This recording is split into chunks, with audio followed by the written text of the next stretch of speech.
इस वीडियो में बताई गई सारी जानकारी पब्लिक प्लेटफॉर्म पर उपलब्ध है। इसमें ऐसी कोई जानकारी नहीं दी गई है जिससे हमारे सुरक्षा बलों की गोपनीयता भंग होती है। डिफेंस डिटेक्टिव सेना का सम्मान करता है और उन्हीं जानकारियों के आधार पर काम करता है जो सार्वजनिक रूप से मौजूद हैं।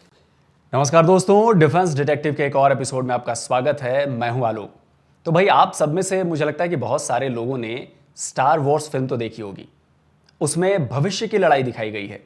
उसमें हर तरफ आपको लेजर वेपन्स दिखेंगे, पिस्टल के रूप में, कहीं फाइटर जेट से निकलते हुए लेजर आपको दिखेंगे।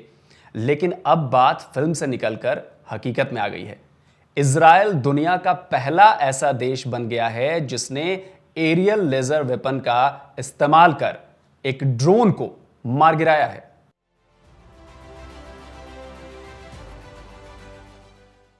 तो आखिर इजराइल ने ऐसा कमाल कैसे किया? मैं इसे आपको बेहद आसान भाषा में समझाने वाला हूं कि लेजर तकनीक भविष्य में होने वाली जंगों का रुख किस तरह मोड़ सकती है और फ्यूचर वॉरफेयर पर इस तकनीक का क्या असर होने वाला है। और साथ ही यह भी बताऊंगा कि भारत इस लेजर वेपन तकनीक में कहां तक पहुंचा है। लेकिन पहले बात इजराइल के इस लेजर वेपन टेस्ट की। बीते 21 जून को इजरायली कंपनी एल्बिट सिस्टम्स और Israeli directorate of defence research and development agency ने इजरायली एयरफोर्स के साथ मिलकर इस टेस्ट को अंजाम दिया। लेजर वेपन को आसमान से फायर करने के लिए इस छोटे से जहाज को चुना गया। यह सेस्ना 208 कैरावैन प्लेन है। इसी में एरियल लेजर वेपन को फिट किया गया था। यही है वो लेजर वेपन जिसके जरिए आसमान से लेजर फायर कर उड़ रहे ड्रोन को मार गिराया जाना था। जिस ड्रोन को इसके जरिए नष्ट करना था वो ये है, इसे बैंशी कहते हैं। भारत में भी इसका इस्तेमाल एरियल टारगेट के रूप में किया जाता है। इसे इजराइल से ही लिया गया है। इसी को एरियल लेजर वेपन से निशाना बनाया जाएगा। लेजर वेपन के आसमान में पहुंच जाने के बाद ही इसे फ्लाई कराया जाएगा। लेजर वेपन जब अपनी निश्चित ऊंचाई और जगह पर पहुंच गया तो फिर टारगेट ड्रोन को छोड़ दिया गया। एयर डिफेंस में मौजूद सिस्टम्स ने फौरन टारगेट ड्रोन को ट्रैक करना शुरू किया और जैसे ही टारगेट ड्रोन लॉक हुआ, लेजर वेपन फायर कर दिया गया। स्टार वॉर्स की तरह कोई रोशनी की किरण फायर होती तो दिखाई नहीं दी, लेकिन टारगेट ड्रोन में थोड़ी ही देर बाद आग लग गई। इससे पता चल गया कि लेजर वेपन अपने टारगेट को हिट कर चुका है और आखिरकार कुछ सेकंड्स बाद टारगेट ड्रोन नष्ट हो गया। टेस्ट में शामिल इंजीनियर्स, वैज्ञानिक और दूसरे लोगों की खुशी का ठिकाना नहीं रहा। जाहिर है, खुशी हो भी क्यों ना, क्योंकि भाई ये कोई छोटी मोटी खुशी नहीं थी, बहुत बड़ी खुशी थी। और ये भविष्य के हथियार की खुशी थी, क्योंकि ये हथियार आने वाले वक्त में गेम चेंजर साबित हो सकता है।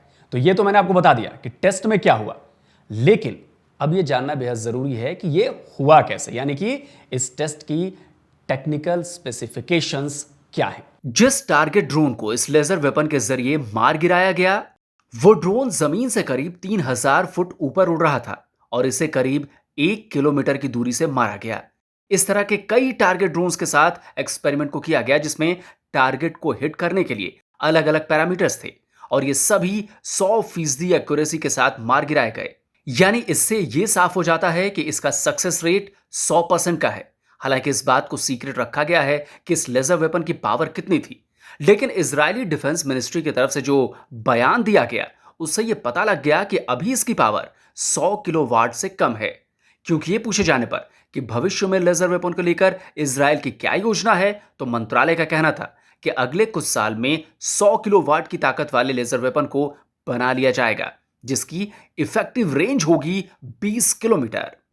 यानी अभी जिस ड्रोन को 1 किलोमीटर दूर से मार गिराया गया है, वो आने वाले कुछ सालों में 20 किलोमीटर दूर से भी मार गिराया जाएगा। और इसका असर यह होगा कि इससे आने वाला खतरा जो है वो कम हो जाएगा। लेकिन इजराइल इस फील्ड में सिर्फ यही नहीं कर रहा है, इस फील्ड में वो कई बड़े बड़े काम कर रहा है जिसका असर आपको आने वाले निकट भविष्य में दिखना शुरू हो जाएगा। एरियल लेजर वेपन सिस्टम के साथ साथ वो ग्राउंड बेस्ड लेजर सिस्टम भी डेवलप कर रहा है। एरियल लेजर वेपन डेवलप करने के पीछे की वजह ये थी कि जमीन पर मौजूद लेजर वेपन खराब मौसम में काम नहीं कर पाते, जबकि एरियल लेजर वेपन के साथ ऐसी कोई दिक्कत नहीं है। उसे बादलों के ऊपर से भी ऑपरेट किया जा सकता है। इजरायली डिफेंस मिनिस्ट्री के मुताबिक ground based laser weapon systems अगले 4 साल में तैयार हो जाएंगे। फिलहाल इनकी ताकत 100 किलोवाट की होगी और इनकी रेंज 8 से 10 किलोमीटर तक की होगी। और यही नहीं, साल 2024 तक इन्हें गाजा बॉर्डर पर तैनात भी कर दिया जाएगा, जबकि एयरबॉर्न लेजर सिस्टम को पूरी तरह तैयार होने में 8 से 10 साल लगेंगे और ये इतने पावरफुल होंगे कि कई 100 किलोमीटर दूर मौजूद टारगेट्स को भी नष्ट कर पाएंगे। इजराइल के मुताबिक आने वाले वक्त में इसके जरिए सिर्फ ड्रोन्स को ही नहीं मार गिराया जाएगा, बल्कि इससे रॉकेट्स, मोटार शेल्स और कुछ हद तक मिसाइल्स को भी मारा जा सकता है। और इस सिस्टम की सबसे खास बात पता है क्या है? वो ये है कि इससे जो लेजर बीम्स फायर की जाती हैं वो कभी खत्म नहीं होंगी, यानी इनको रीसप्लाई की जरूरत नहीं पड़ने वाली। इसे आप ऐसे समझिए, अभी आपने आयरन डोम सिस्टम को हमास की तरफ से फायर किए गए रॉकेट्स और मिसाइलों को इंटरसेप्ट करते हुए देखा होगा, लेकिन इनकी भी एक लिमिट है। इनमें बार बार इंटरसेप्टर मिसाइलें लोड करनी पड़ती हैं, मिसाइलें खत्म ना हो जाएं, इसलिए इनकी सप्लाई मेंटेन रखनी पड़ती है।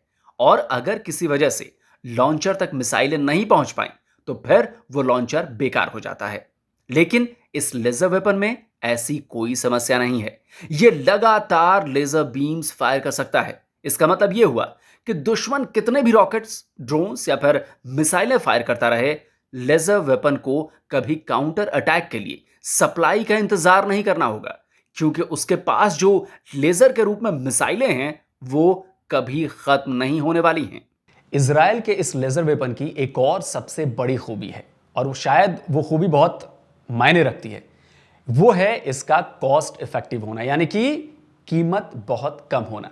अभी जब आपको याद होगा, कुछ पिछले महीने ही जब हमास और इजराइल के बीच संघर्ष हो रहा था, तो हमास के जो रॉकेट्स आ रहे थे वो बेहद सस्ते रॉकेट्स से, अनगाइडेड रॉकेट्स से, लेकिन उनको रोकने के लिए, उन्हें नष्ट करने के लिए आयरन डोम से इजराइल ने जो इंटरसेप्टर मिसाइलें छोड़ी वो कई हजारों डॉलर्स की थी, यानी कि वो बहुत महंगी पड़ी थी।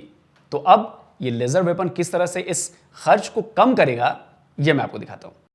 आपको जानकर हैरानी होगी कि हमास ने जो रॉकेट्स फायर किए उनकी कीमत $300 से लेकर $800 तक थी, लेकिन इन्हें काउंटर करने के लिए आयरन डोम से जिन मिसाइलों को फायर किया गया उनकी कीमत कम से कम $50,000 थी। अब आप समझ सकते हैं कि इस विवाद में कितना ज्यादा पैसा खर्च हुआ। लेकिन लेजर वेपन से अगर इन रॉकेट्स को मारा जाता है तो इस पर लगने वाले खर्च को जानकर आप हैरान रह जाएंगे। इजरायली सेना के ब्रिगेडियर यानीव रोटेम के मुताबिक लेजर वेपन से एक शॉट फायर करने का खर्च करीब $1 है। अगर भारतीय रुपए में इसे बदल दें तो यह करीब ₹70 होगा। अब आप सोच सकते हैं कि यह कितना बड़ा फर्क है। कुछ दिन पहले कहां इजराइल को एक रॉकेट गिराने में $50,000 खर्च करने पड़े, वहीं आने वाले कुछ साल में ये वो काम सिर्फ $1 में कर पाएगा। तो कुल मिलाकर लेजर वेपन्स भविष्य की लड़ाइयों के सारे डायनेमिक्स बदलने वाला है। हालांकि लेजर वेपन्स पर अमेरिका भी काम कर रहा है, रूस भी काम कर रहा है, कोरिया भी काम कर रहा है और भारत भी काम कर रहा है, लेकिन इन सबको अभी एक तो एरियल लेजर वेपन की तकनीक में कामयाबी नहीं मिली है, और दूसरा कि कई देशों के जो जैसे भारत और कोरिया की बात है वो अभी बहुत शुरुआती दौर में है। अमेरिकी एयरफोर्स लेजर वेपन को अपने AC-130 गनशिप पर लगाने की तैयारी में है, लेकिन ये अभी भी अंडर डेवलपमेंट है और साथ ही इनका मुख्य उद्देश्य एयर टू ग्राउंड रोल के लिए है, न कि इजराइल की तरह एयर टू एयर रोल के लिए है। हालांकि वो एक लेजर पॉड डिफेंसिव सिस्टम को फाइटर जेट पर लगाने पर काम कर रहे हैं। अगर भारत की बात करें तो भारत भी डायरेक्टेड लेजर वेपन सिस्टम पर काम कर रहा है। काली वेपन के बारे में तो आप सबने सुना ही होगा, लेकिन अभी भी भारत इसमें बहुत पीछे है। हालांकि डीआरडीओ के सूत्रों से मिली जानकारी के मुताबिक भारत अपने 5th जनरेशन एमका फाइटर जेट में लेजर वेपन लगाने पर काम कर रहा है, लेकिन अभी तक इसकी जानकारी नहीं मिली है कि यह प्रोजेक्ट कहां तक पहुंचा है। लेकिन अच्छी बात यह है कि भारत ने इसकी जरूरत काफी पहले समझ ली है और इस पर काम भी शुरू हो चुका है। काली लेजर वेपन इसी का रिजल्ट है। तो दोस्तों, काली पर मैं बहुत जल्द वीडियो बनाने वाला हूं। काफी दर्शक मेरे रिक्वेस्ट भेज रहे हैं, लंबे वक्त से भेज रहे हैं, तो फिक्र मत कीजिए, जल्द ही आपको काली पर नया वीडियो मिल जाएगा। तो दोस्तों, उम्मीद है आपको डिफेंस डिटेक्टिव का ये एपिसोड पसंद आया होगा। तो भाई ज्यादा से ज्यादा शेयर कीजिए, ज्यादा से ज्यादा लाइक कीजिए और चैनल को सब्सक्राइब करना मत भूलिए। जल्दी हाजिर होता हूं एक और नए वीडियो के साथ। नमस्कार, जय हिंद।